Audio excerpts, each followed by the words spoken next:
Hey, good morning.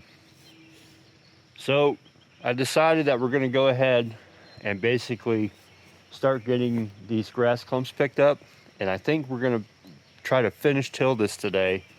So then that way we can get it mellowed out and we might even plant corn. Now, I got my soil samples sent out yesterday.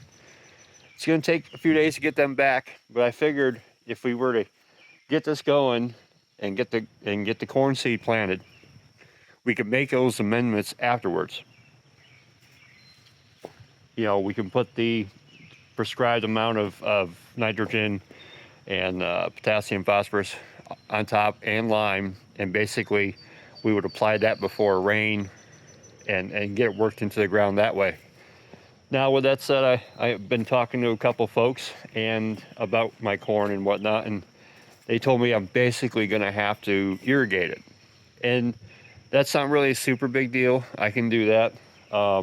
It is kind of unfortunate, but it's one of those things because I'm trying to grow a basically mostly organic sweet corn, and it's not some super genetic hybrid that's been basically designed to withstand the drought and the conditions and everything, and still prosper.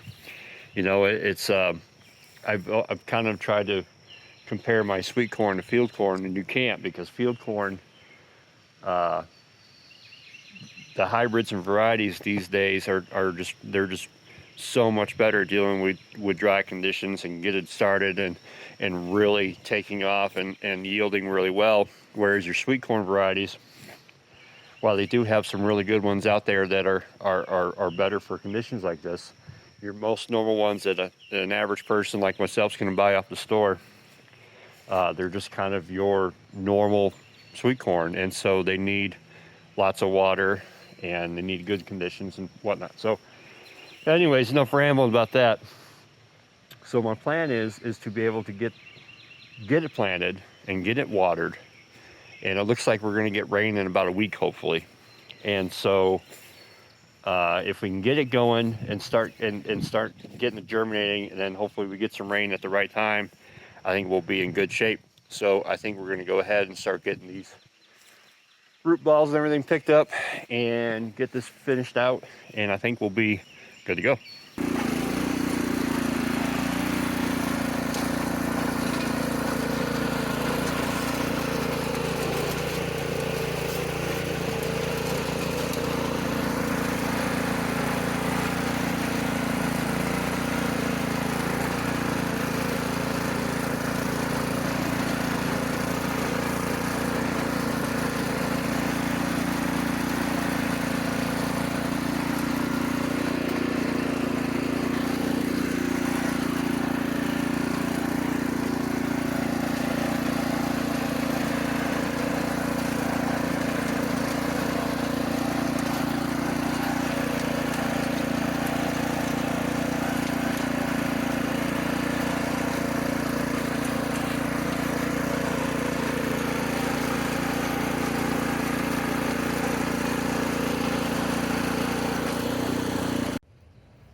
Okay, well, I've done technically 2 passes with the tiller. So the first one, I set the depth guide about halfway up from where it was when I was first ripping into this, and it helped a lot. It really kind of helped smooth things out and get some of the bigger clumps. And so after I did that, I went through and picked up my root balls. As you can see, I have more now because I actually went through and did a finish pass with the tiller. So basically I set the guard all the way down so the tines were just getting the top like inch or so.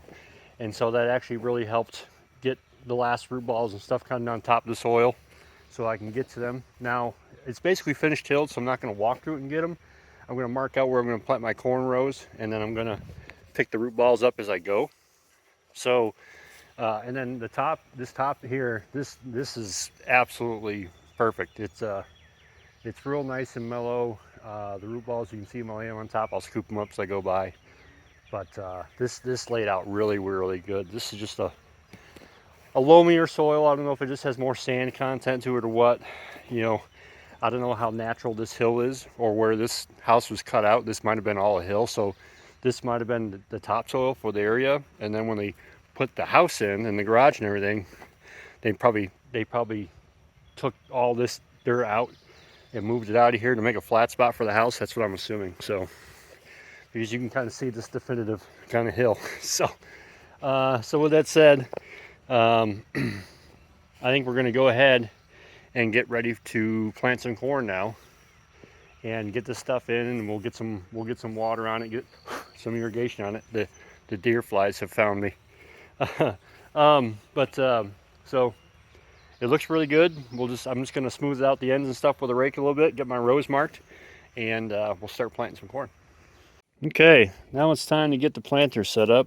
So this is a Earthway garden planter. They work really awesome. They have different plates that go inside there. I'm going to put the corn plate on here in a second. They have a depth adjustment, and they actually have a couple different fertilizer boxes that'll go on this. I have the one that sits on it.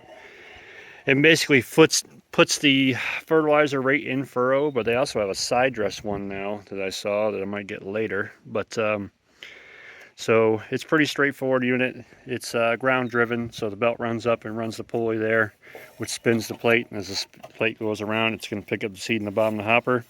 It comes around, drops down this tube right here, which falls right down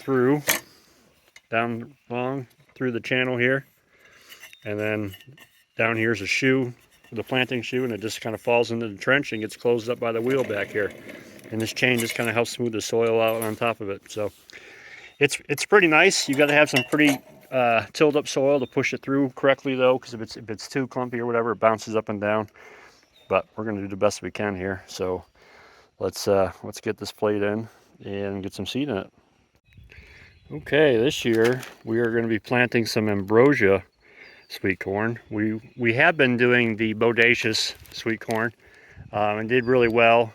I think a lot of it came down to my irrigating practices, but this year we're going to try a whole different type of sweet corn, and I'm pretty excited to give it a shot. So let's put it inside the planter here.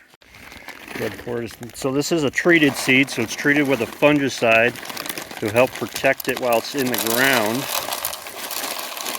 Go ahead and get that on there. That should be enough for now. We can refill as we go along. I got 3 pounds, which should be plenty for what I have here, because I don't ever want to run out. But we'll start with that. We'll start getting some corn put in the ground.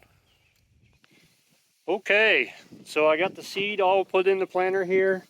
It's all ready to go. I got my rows remarked from before when we were ripping with the ripper underneath where we wanted these to be, to hopefully get down to the water and the nutrients that's deeper in the ground than just this top layer of soil. So I'm going to go ahead and start getting this stuff planted, and we'll see how it goes. Okay, so this is actually pushing pretty well. I'm really excited with the way that the soil's filling in behind this planting shoe. It looks pretty rough and clumpy, but it's the best it's ever going to be. It don't matter how much you hammer on it, it only gets so good. So I'm going to go ahead and keep planting here, and it's looking pretty well. The whole time I'm planting, I'm basically keeping an eye on that mark I have on the other end to try to keep my row straight. And I'm also looking down, and you can see the seed falling down the chute and into the shoe, and then the closing wheel going over top of it. It's the only way you really know that this thing keeps planting, because there's no fancy blockage monitors or anything on this planter.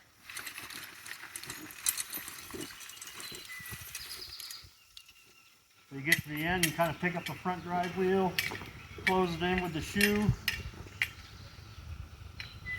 get turned around here, set it back down in the ground nice and easy, and just keep planting.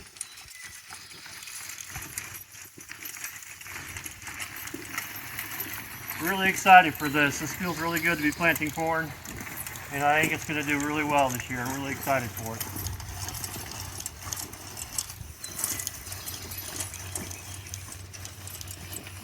Okay, so we got this bottom piece all planted. It went really well. It pushed better than I thought it was going to be honest. I kind of wish I had a GoPro on my head or something so you can kind of walk behind with me a little easier. We'll get there eventually someday. But as you can kind of see my lines kind of going down through here where I went through. We got 11 rows of sweet corn planted in here. So now we're going to get this top section done, and we'll get that all planted, and then we'll go ahead and get this stuff watered. Okay, let's stop off the planter with some ambrosia here. It sounds so fancy, it's almost like it's a wine or something. So I got 3 pounds. I'm going to tell you that I don't think I'm going to use it all, but that's okay. I like having extra. Who knows? Maybe I'll find some other spot to put some sweet corn in. It's pretty late in the season, so I think this will probably be it. But it's always nice to have a little bit of extra, so you don't run out. Because nothing's worse than getting your stuff planted and run out of seed. Okay, so with the help of my lovely assistant Sarah, she's gonna try to video me as I push this thing down the road so you guys can kind of see how this works. This pushes a whole lot easier and smoother than the bottom piece does, and so everything's flowing real nice, and the seed is just going in. If you can see it in the video there, that planting chute does a really good job of opening up a trench and then allowing the soil to fall back in behind it. And then the closing wheel just kind of goes over top. It's kind of neat to watch the seed just fall down in there and then disappear in the soil.